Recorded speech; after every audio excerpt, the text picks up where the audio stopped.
Hello everyone! Kung bago po kayo sa channel ko, my name is Hanely Trudes. I am married to a German national.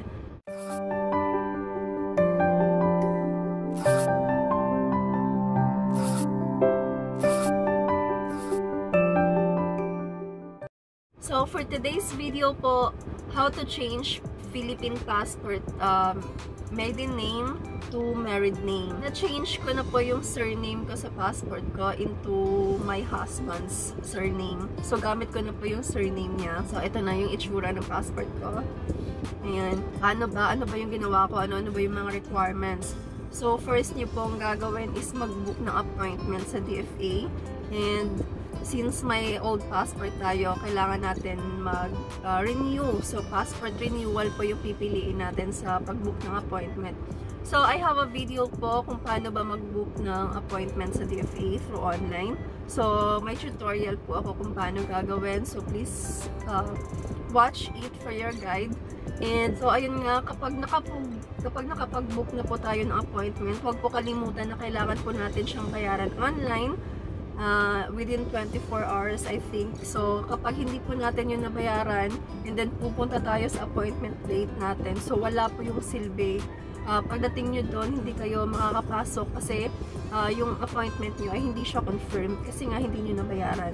So, ayun nga, may video ako. Papanoorin nyo po yan para aware kayo kung ano ba ang dapat gawin.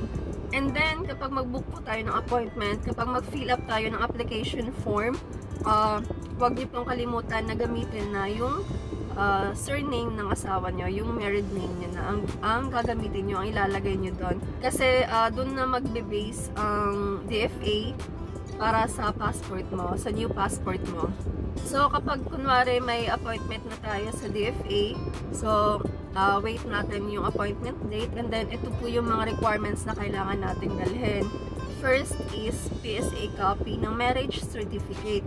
So, for example, ay sa ibang bansa kayo nagpakasal, like us, sa Denmark kami nagpakasal. So, ang sinubmit po namin is PSA copy ng report of marriage. So, kailangan po talaga PSA copy. Hindi po sila tatanggap ng report of marriage na galing sa embassy. So, kunwari sa Pilipinas lang tayo kinasal, so, kailangan natin submit ay PSA copy ng marriage certificate. So, next na requirement ay yung old passport, and then kailangan po natin siyang ipa-photocopy yung bio page ng old passport. Kapag mag-book po tayo ng appointment, makaka-receive tayo ng application form and receipt. So, yung dalawang yun, kailangan din po natin yung dalhin kapag mag-renew na tayo ng passport sa appointment date natin. Yun lang po yung mga documents na kailangan. Take note po, sabi ng DFA na kapag lumagpas po ng 1 year from the moment na nagpakasal tayo, and then lumagpas siya ng 1 year saka ka pa nagpa-change ng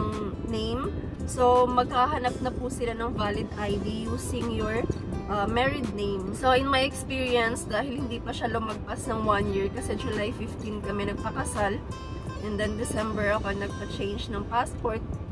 So, hindi ko pa kailangan ng valid ID using my married name. So, yun nga yung sabi nila na kapag lagpas na ng 1 year, kailangan mo na mag-provide ng valid ID using your married name. So, ayun po, ayun lang po yung requirements. And then, ayun nga, December 14 ako nag-apply, and then January 6 ko po na-receive yung passport ko. Kunwari po, pumunta na kayo sa appointment date nyo, and then incomplete yung documents nyo, hindi po agad mawawala yung appointment nyo or yung na-book nyo na appointment. Hindi po siya mawawala. May extension po sila na ibibigay 1 month. So, within 1 month, dapat makomply nyo po yung documents na kulang. And then, kapag lumagpas na ng 1 month, so mawawala na po yung appointment na pinabook nyo. So, yun po. Baka may mga questions po kayo. Please i-comment nyo lang. And don't forget to subscribe and click the notification bell para ma-notify kayo sa upcoming videos na gagawin ko. Thank you po for watching. Bye-bye!